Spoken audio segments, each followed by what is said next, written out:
In this video I'll show you how to take this hole in the ceiling, cut a piece of plasterboard, cut out the old piece, install the new piece of plasterboard, and then patch it up ready for painting. Hi guys, I'm bradamckinnon. Welcome to my YouTube channel. Today we're going to go through the process of patching up a hole in the ceiling. Straight away there you can see I've got timbers in the ceiling which I'm going to utilize, and I'm going to cut the patch out right on those timbers so I don't have to install new timbers for my new patch to fix to. So that just is saving a lot of time and effort. So what I'm going to do is I'm just going to put the tape in there, and I can measure in to the edge. It was 75mm to the timber, and then I can mark on the outside there 75mm, and then I can just mark to the center of that timber, and then the other one there was right by that edge, so I can just mark that on the ceiling and then measure it out from the cornice so I can get some straight lines there.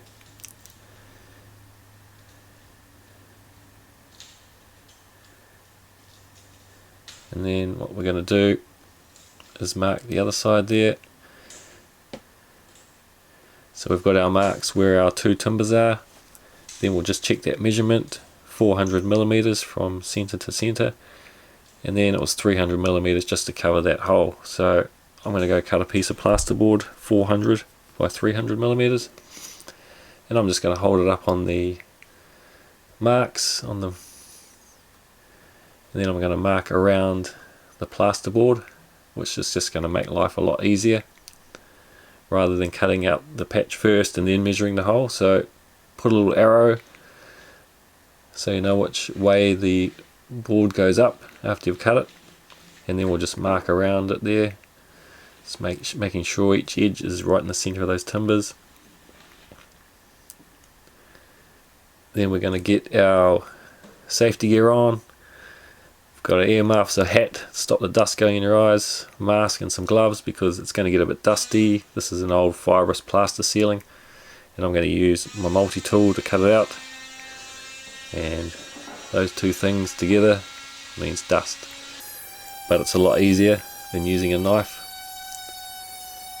If you haven't got a multi-tool, of course you can use a knife. It might just take a bit more effort.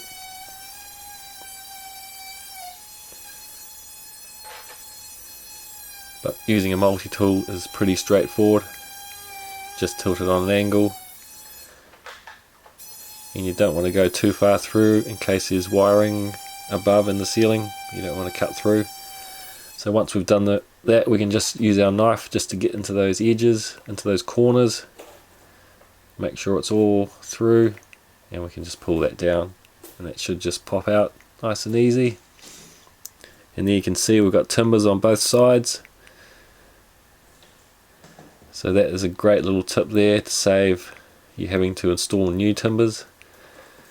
And we're just going to get, there's a bit of glue there, we're just going to knock off any edge or any little bits in the corners we missed, or any bits of glue, because we want to put that new piece in nice and flush.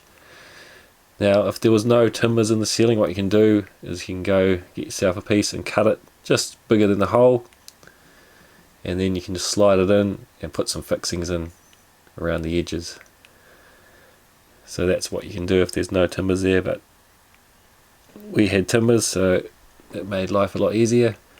Then we'll just check if the new piece fits. It should just slot in there beautifully if you got your two arrows matching up, so it's around the right way. That's just in case the piece you cut is not square.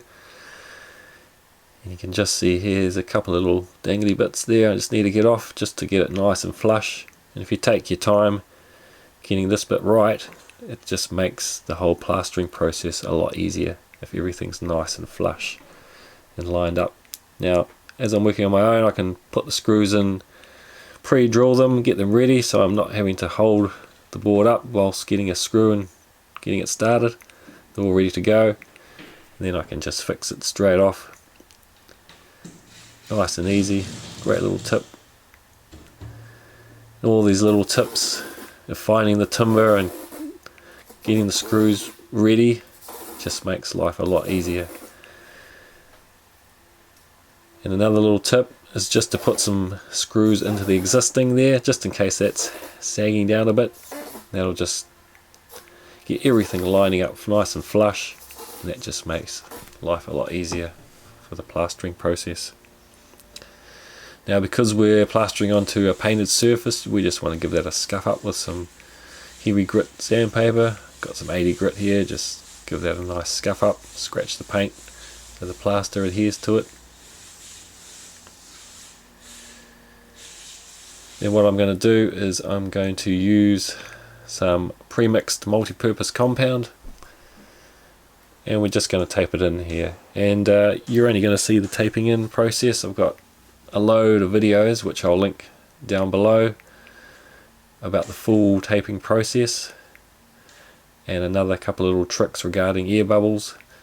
You can watch those to finish off this patch, and they'll help you through the full plastering process.